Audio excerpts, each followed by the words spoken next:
السلام علیکم ناظرین. دیکھیں ہم الحمدللہ مسلمان ہیں. ٹھیک ہے نا.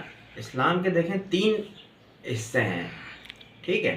سب سے پہلا تو عقیدہ کہ اللہ تعالیٰ ایک ہے اور محمد صلی اللہ علیہ وسلم اس کے آخری رسول ہیں صلی اللہ علیہ وسلم. ٹھیک ہے, یہ تو ہو گیا عقیدہ. اچھا, دوسری چیز آ جاتی ہے عبادت. ظاہر ہے الحمدللہ حضور صلی اللہ علیہ وسلم کی ایک حدیث ہے کہ میری امت شرک پر اکٹھا نہیں ہوگی. تو عقیدہ تو اجتماعی طور پر ہمارا انڈیویجولی اگر کسی کا خراب ہو تو وہ الگ بات ہے. اجتماعی طور پر تو ہم مسلمان ہیں اور شرک کی کوئی وہ نہیں ہے ہمارے اندر. ٹھیک ہے. اچھا, عبادتوں کا جہاں تک تعلق ہے, ماشاءاللہ آپ دیکھیں مسجدیں بھی ہوتی ہیں اور حج پہ تو جو ہے وہ سب سے زیادہ ہوتے ہی پاکستان سے ہیں.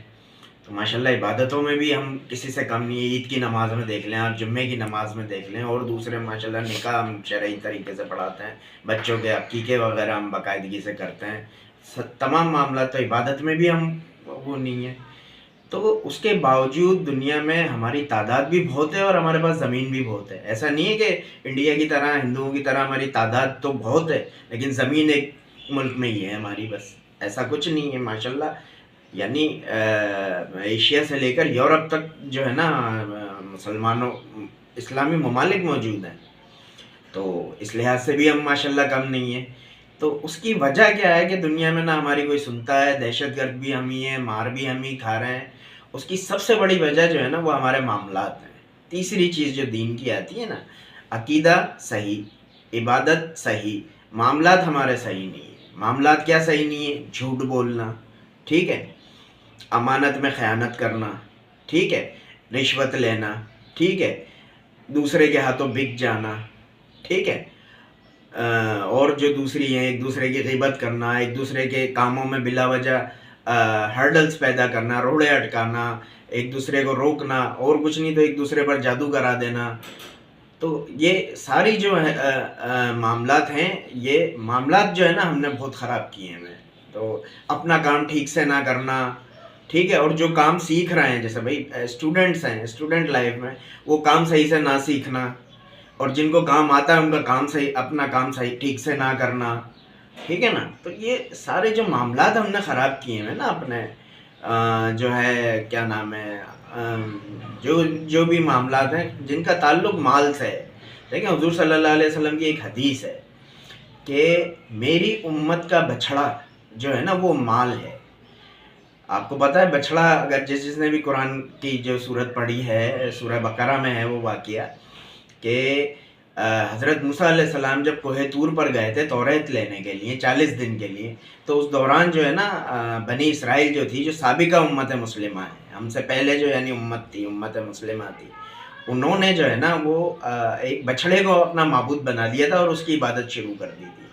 تو ہم نے جس کی عبادت شروع کر دی تھی, یا حضور صلی اللہ علیہ وسلم نے پیشن گوئی کی تھی کہ میری امت کا بچھڑا جو ہے مال ہے.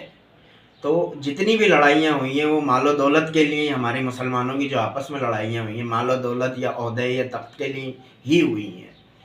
بہرحال تو یہ ہے کہ ہم نے جو ہے اپنے معاملات جو ہے نا وہ بہت خراب کیے ہوئے. جس دن ہم نے اپنے معاملات بہتر کر لیے نا, تو اللہ تعالیٰ نے قرآن میں فرمایا ہے کہ تم ہی غالب رہو گے اگر تم مومن ہو. تو اس سے کیا ثابت ہوا؟ اس سے یہ ثابت ہوا کہ ہم نے اپنے معاملات, یعنی ہم اپنے حقوق تو سمجھتے ہیں ایز اے مسلمان, as a Pakistani, as a اپنے حقوق تو سمجھتے ہیں, واٹ آر آور رائٹس, لیکن ہم اپنے فرائض نہیں سمجھتے, واٹ آر آور ڈیوٹیز. یعنی سمجھ لو کسی بھی قوم میں جو سب سے بڑا جو فیکٹر ہوتا ہے نا آگے بڑھنے کا یا ترقی کرنے کا, وہ ہوتا ہے نوجوان. آپ کو یاد ہوگا پچھلی ویڈیو میں نے نوجوان کی تعریف کی تھی کہ جوانوں کو میری آہ سحر دے خدایا, پھر ان شاہین بچوں کو بالوں پر دے, میرا نور بصیرت عام کر دے. تو جو ہے کیا نام ہے, جوانوں پہ علامہ اقبال نے بڑی شاعری کی ہے, محبت مجھے ان جوانوں سے ہے ستاروں پہ جو ڈالتے ہیں کمن, تو نہیں تیرا نشے من قصر سلطانی کے گنبد میں, تو شاہی ہے بسیرا کر پہاڑوں کی چٹانوں میں. تو پہاڑوں کی چٹانوں میں بسیرا کرنے کا یہ مطلب نہیں پہاڑ پہ جا کے چڑھ جاؤ, اپنے آپ کو مشکل بناؤ, اپنے آپ کو سخت بناؤ. مجھے افسوس ہوتا ہے ایسے نوجوانوں میں جو اے سی کے بغیر سوتے نہیں ہیں. مجھے افسوس ہوتا ہے ایسے نوجوانوں پر جو بغیر فوم کے گدے کے بغیر سوتے نہیں ہیں. مجھے افسوس ہوتا ہے ایسے نوجوانوں پر جو یا تو گھر میں رہتے ہیں یا دفتر میں رہتے ہیں. ارے بھائی مجھے افسوس ہوتا ہے ایسے مسلمانوں پر جو دودھ ڈبل روٹی اور کھانا لینے کے لیے یا کوئی ضرورت کی چیز لینے کے لیے بھی بائک پہ نکلتے ہیں.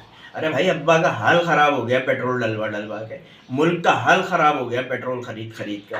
آپ لوگ ہو کہ جو ہے اپنا بائک سے اترنے کا اور گاڑی سے اترنے کا نام ہی نہیں لیتے ہو, اور نوجوانی میں آپ لوگ پراپرٹی کا بزنس کرنے کی بات کرتے ہو. ارے بھائی یہ سیکھنے سکھانے کی, محنت کرنے کی, نوکری کرنے کی عمر ہے. 50 سال کے بعد آدمی کاروبار کرے, 45 سال کے بعد آدمی کاروبار کرے, جب دنیا کو دیکھ لے وہ. تو بھائی یہ نوجوانوں کی جو پچھلے اگر ویڈیو میں نے تعریف کی تھی تو میں تنقید بھی کر رہا ہوں.